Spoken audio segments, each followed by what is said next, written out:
Bonjour à tous et bienvenue sur Fluent. Et oui, c'est une vidéo hors série comme j'en fais parfois. Et aujourd'hui, on va à la rencontre de l'artiste Guy Coda. Artiste peintre, écrivain, dessinateur, musicien. Et Guy Coda, cet artiste complet, aujourd'hui on va à sa rencontre pour qu'il nous parle de ses œuvres théâtrales qui vont paraître très prochainement. L'écriture est quelque chose qui m'a toujours beaucoup travaillé et j'ai décidé de m'y mettre un beau jour. Et l'écriture théâtrale notamment parce que dans le théâtre il y a quelque chose de particulier. C'est pas la même forme qu'un roman, qu'une nouvelle, qu'une poésie. C'est quelque chose de très dynamique. Lorsqu'il y a des dialogues, c'est quelque chose qui est entre le cinéma et la littérature. Il y a un petit peu cet aspect comme ça intermédiaire qui me fascinait. Et donc voilà, l'envie était très forte lorsqu'on a une idée comme ça, un thème, on a envie d'en parler, on a envie de le mettre en scène en quelque sorte. Et ça s'est fait assez naturellement, je dois dire. Bon ben ma première formation c'est peintre, c'est mon métier normalement.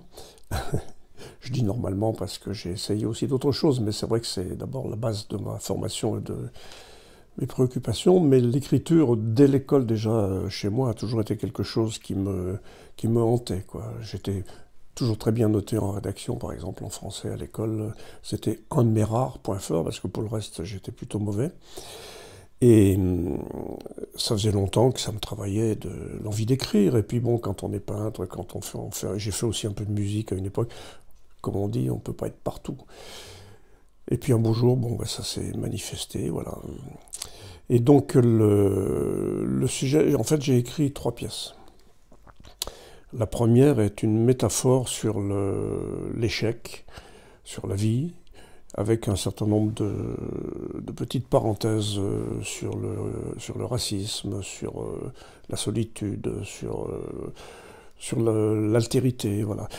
Et donc c'est une histoire à 3 personnages qui fait émerger un petit peu les préoccupations de 2 catégories de gens très différentes qui sont un peu en opposition et qui règlent un peu leur compte pour cette rencontre.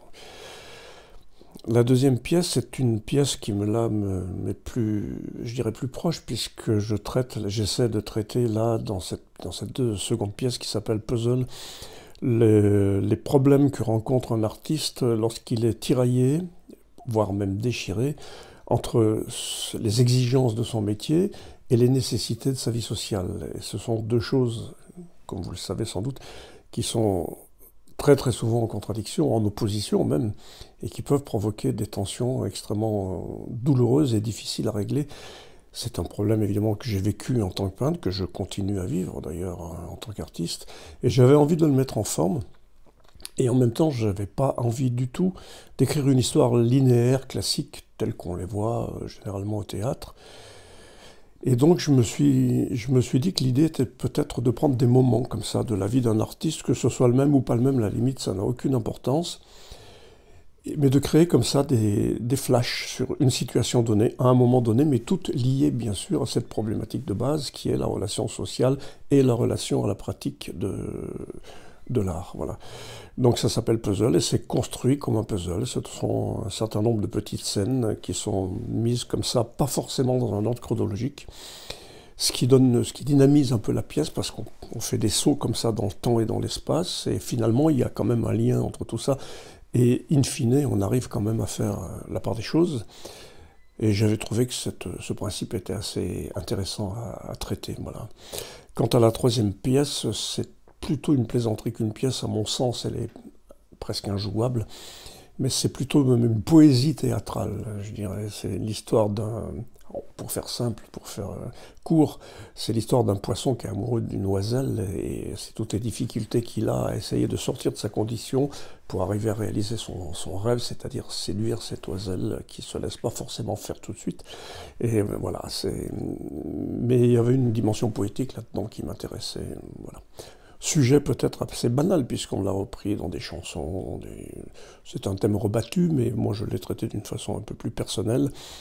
Et j'ai pris beaucoup de plaisir et j'ai trouvé ça amusant. Voilà. Ben, pour ce qui concerne mon parcours, pour savoir comment je suis arrivé là où je suis aujourd'hui, c'est pas qualitatif, hein, c'est simple, il y a un mot d'abord qui me vient à l'esprit, c'est l'envie. Moi j'ai toujours eu envie de faire de la peinture, d'être artiste, et ça, il n'y a rien à faire quand on est habité comme ça par une envie. Il y a un jour où il faut que ça sorte ou alors on meurt. Et comme j'avais pas envie de mourir, c'est sorti. Puis le deuxième truc, c'est, je dirais presque une forme d'inconscience. Pour faire court, j'ai passé le concours des Arts Déco à Paris, qui est un concours un peu compliqué, difficile, sans aucune préparation, et tout le monde m'avait dissuadé de le faire. Et je l'ai fait quand même. Et j'avais tellement cette envie, j'étais tellement convaincu qu'il fallait que j'y aille, que j'y suis allé, et ça a marché. Pourquoi, j'en sais rien. Ça a marché. On m'a pris, bon, voilà. À partir de là, tout s'est ouvert, puisque lorsqu'on a fait ses études dans une école comme celle-là, ça ouvre pas mal de portes. Et puis ensuite, eh bien, j'ai été employé tout de suite par cette école qui m'a gardé dans ses murs, où j'ai fait ma carrière d'ailleurs d'enseignant, et ce qui m'a laissé aussi la possibilité de continuer à explorer les voies qui étaient les miennes, c'est-à-dire celles de la création artistique, principalement la peinture bien sûr, mais comme tous les artistes, en tout cas tous ceux que je connais, tous ceux que je fréquente, je pense que inhérent à la nature d'artiste, il y a l'envie d'aller voir ce qui se passe ailleurs. Moi je ne connais pas un peintre, puisque je suis peintre, qui n'est pas tâté du cinéma, de la musique, de l'écriture. Tous ils essayent, et ça me paraît une démarche assez logique, parce que si on va au fond du raisonnement, on ne peut pas dire il y a cet art-là, puis il y a cet art-là, puis il y a cet art-là. Je pense que l'art, c'est l'art, et qu'il y a il y a des liens très forts et presque immédiats entre les différentes formes d'expression. C'est pas toujours évident de passer l'un à l'autre, mais il y a en même temps cette nécessité, je la comprends parfaitement. Et je pense que les vrais artistes, enfin ceux que je connais, qui ont vraiment une œuvre d'artiste derrière eux, ont tous essayé d'autres choses, à un moment ou à un autre, avec plus ou moins de bonheur, mais ils l'ont fait. Et moi, j'ai pas échappé à la règle, hein. Je veux dire, j'étais peintre, mais j'avais envie de voir ce que c'était que la musique. J'ai été dans un groupe de rock pendant 10 ans, j'ai fait des concerts, j'ai publié des nouvelles, j'ai été édité déjà 2 ou 3 reprises, j'ai fait un livre aussi pour enfants. J'ai travaillé donc, comme je l'avais dit, dans le cinéma et le théâtre. Et maintenant, je reviens au théâtre parce que cette vieille envie que j'avais découvert en faisant mes études de scénographie ne m'a jamais quitté. Ça faisait longtemps que ça me travaillait. Puis au hasard des rencontres et des circonstances, il y a quelque chose qui a déclenché ce passage à l'acte en quelque sorte. Et je ne le regrette pas puisque là, j'ai une de mes pièces qui est en train d'être montée actuellement avec une petite troupe dans la ville où j'habite.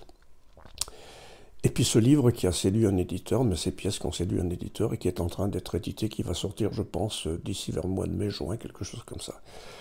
Donc, mais tout ça est lié. Je pense que dans la vie d'un artiste, quand on s'investit dans l'art, quand on est quelque part au fond de soi, dans ce monde-là, cette envie de bifurquer en permanence, elle est là, tout le temps présente.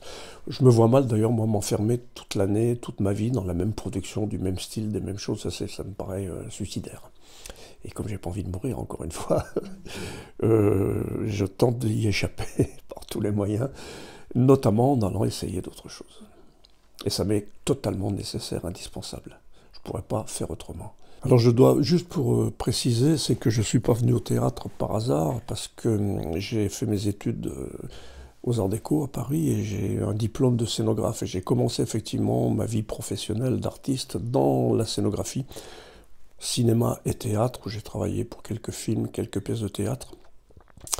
Et puis la peinture, l'envie de peindre a vraiment pris le dessus, et j'ai sacrifié un an pour consacrer mon temps à l'autre. Voilà. Mais ce qui m'a beaucoup intéressé dans l'écriture, notamment, c'est le jeu avec les mots. Je suis un grand admirateur de Bobby Lapointe, de Francis Blanche, de tous ces gens, et puis bien sûr de grands auteurs. J'ai lu Céline, comme tout le monde, mais avec un plaisir immense. J'ai lu des tas de choses comme ça, où l'accaparation, l'appropriation du langage de manière très personnelle par ces artistes-là est quelque chose qui m'a totalement fasciné. Et c'est vrai que utiliser les mots, se servir des mots, c'est quelque chose qui est complètement fascinant quand on sait, en plus, le poids que les mots peuvent avoir dans la vie en général, l'arme que peuvent être des mots et ce que ça peut déclencher aussi comme poésie, comme plaisir, comme ce que ça peut évoquer dans l'esprit des gens, c'est quelque chose qui est énorme, qui est un pouvoir extraordinaire. Et ce pouvoir des mots est quelque chose qui me fascine, qui m'a toujours fasciné et qui continue bien sûr à me fasciner. La création artistique est d'abord une chose très égoïste, très égocentrique, puisque on parle de soi quand on crée. Je disais un jour, pour plaisanter à un de mes amis, ne te trompe pas, quand je fais ton portrait, je ne parle que de moi. Ouais, c'est évident que lorsque je peins, bien sûr que je cherche à faire un portrait ressemblant dans la mesure du possible, ce qui n'est pas toujours évident. Mais je vais le faire comment? Je vais le faire en fonction de ma propre sensibilité, de mes propres envies, de ma propre expérience, de la façon dont je comprends la peinture que j'ai envie de faire, l'image que j'ai envie de créer. Ça part d'abord de moi. Ensuite, il va se passer quelque chose qui est une alchimie, c'est que très souvent, quand on a fait le portrait de quelqu'un, d'abord il regarde si ça lui ressemble, ça c'est réglé, il dit « ouais c'est moi, c'est pas moi ». Bon, ça c'est le premier point. Puis une fois qu'il a vu que ça lui ressemblait, parce que ça arrive quelquefois, une fois qu'il a vu que ça lui ressemblait, après il se passe autre chose là, il se pose d'autres questions, il dit « mais et pourquoi tu m'as fait comme ça ?»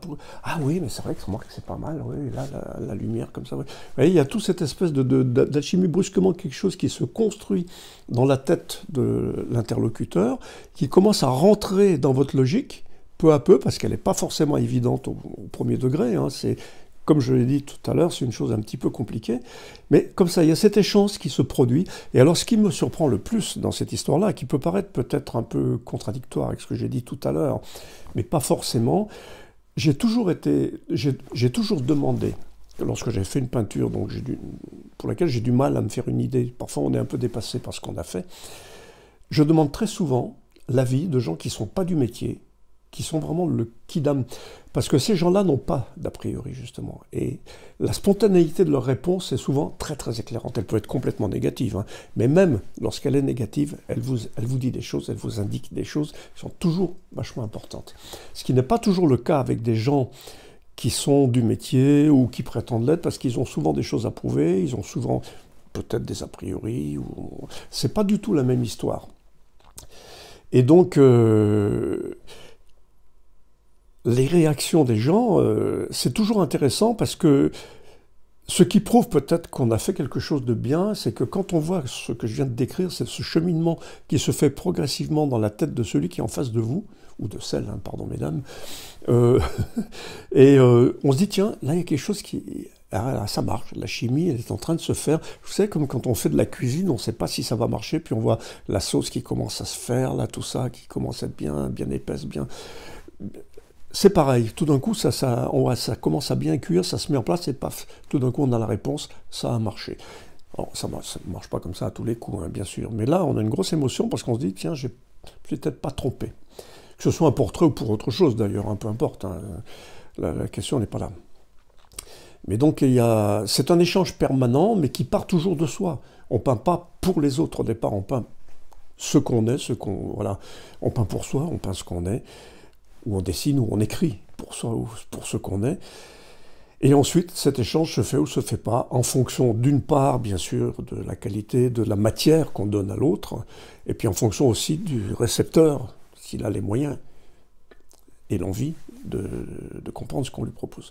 Donc c'est un échange permanent, c'est pour ça d'ailleurs que le fameux dilemme, est-ce que l'art sans public existerait? Moi je pense que non, un artiste a besoin d'un public parce qu'il se nourrit aussi de cet échange, et que sans cet échange, on travaille pour rien, quoi. C'est... Voilà à peu près ce que je peux dire là-dessus. Est-ce que je trouve des choses, des correspondances entre la littérature, l'écriture, la peinture? Oui, forcément. Ce sont des formes différentes, ça c'est sûr. Le langage est une chose qui est codifiée, alors que la peinture n'est pas codifiée, contrairement à ce qu'on voudrait nous faire croire.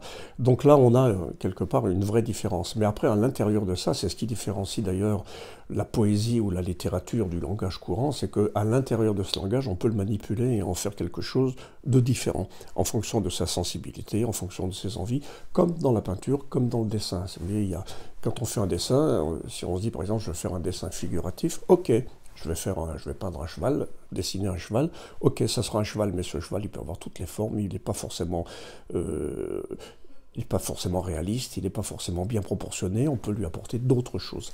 Et je pense que dans le langage, c'est la même chose, on peut jouer avec les mots, on peut jouer avec la construction des phrases, pour leur faire dire tout à fait autre chose que ce qu'ils sont censés dire au départ. C'est d'ailleurs là ce qui est tout à fait passionnant, la façon dont on utilise cette construction de phrases, ce vocabulaire, ce lexique.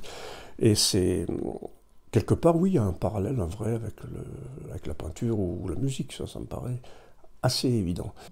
Et pour ce qui concerne l'émotion, bien évidemment, la question ne se pose même pas. On a la même émotion quand on écrit, quand on pense avoir fait quelque chose de bien, que quand on pense avoir réussi un dessin, une peinture ou une composition musicale. L'émotion est toujours là, elle est sous-jacente, elle est nécessaire, elle est même le moteur de tout ça.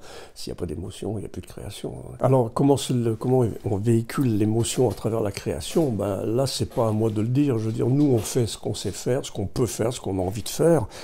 Je pense qu'on n'échappe pas à notre culture, à celle de notre société, donc on a fatalement, à un moment ou à un autre, des repères communs avec les gens à qui on s'adresse. Et ces gens, en fonction de leur niveau culturel, vont être capables de comprendre, d'appréhender ce qu'on leur propose et de se l'approprier le moment venu. C'est en général comme ça que ça se passe. C'est pour ça d'ailleurs que l'éducation au niveau de la culture est une chose importante, parce que contrairement à ce que voudraient nous faire croire beaucoup de gens, la création artistique, c'est aussi un langage en soi qui ne se résume pas, qui ne se réduit pas au langage parlé. Par exemple, la peinture, là, il y a un langage pictural qui n'a rien à voir avec les mots, qui ne peut pas se remplacer par des mots, c'est un langage qui s'apprend. Et je pense que toute création artistique, la poésie en est un exemple, la musique aussi, ce sont des langages qui ont leur logique, et si on ne les connaît pas, si on ne les apprend pas, eh ben on ne les comprend pas.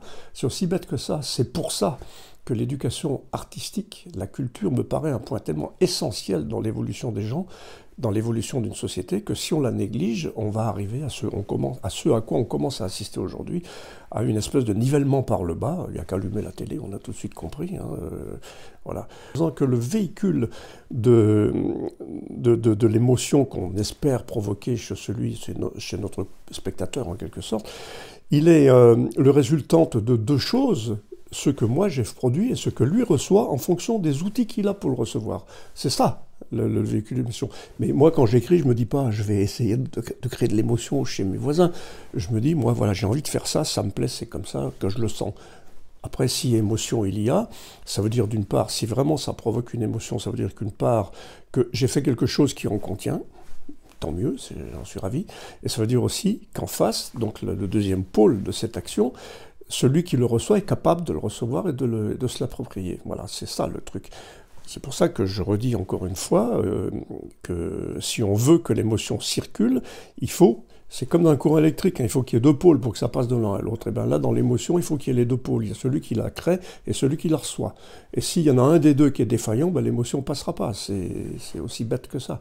Mais c'est au moment où j'écris les choses tel que je suis en train de les écrire, que brusquement il m'apparaît que ça pourrait être drôle, je vais le mettre sous cette forme-là, mais il n'y a pas vraiment d'a priori au départ. Je vais traiter un thème, j'essaie de trouver le meilleur moyen de le traiter, je me crée des personnages, je me crée un scénario, parce qu'il s'agit de ça en fait, et puis au fur et à mesure que les choses se mettent en place, qu'elles se déroulent, que les différents protagonistes échangent, se confrontent, des choses apparaissent que je saisis au moment où elles arrivent, ou elles n'arrivent pas, c'est très vrai, vous voyez, mais il n'y a pas comme ça un truc, tu vois, tout de suite, ça va être drôle, ou ça va être triste, ou ça va être... Non, ça ne marche pas comme ça.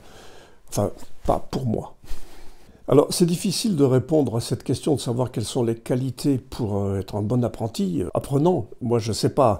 Ce dont je suis sûr, en revanche, c'est que, encore une fois, là, c'est l'envie qui compte. Lorsque quelqu'un a vraiment envie de quelque chose et qu'il est vraiment motivé, globalement, il y arrive. Ça me paraît une évidence. Après, discuter des méthodes pédagogiques, des lignes pédagogiques avec toutes les écoles d'enseignement qu'il y a pu y avoir, je ne sais pas s'il y a une méthode. Il y en a probablement plusieurs qui peuvent...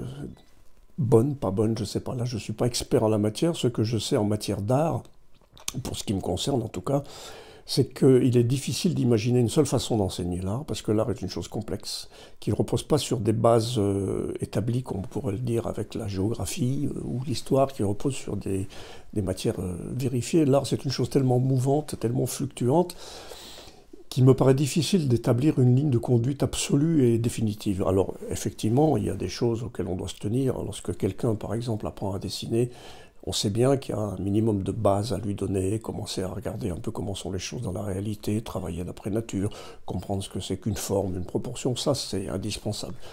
Mais on ne peut pas en rester là, ça c'est le premier point. Chaque artiste est une individualité, et chaque individualité a sa façon de penser, de voir, de sentir et de retranscrire les choses. Et le bon enseignement en matière d'art, ce serait celui, donc, comme je viens de dire, donner une base minimale aux gens, mais ensuite surtout d'essayer de les accompagner dans ce qu'ils sont, essayer de comprendre de quoi ils ont envie,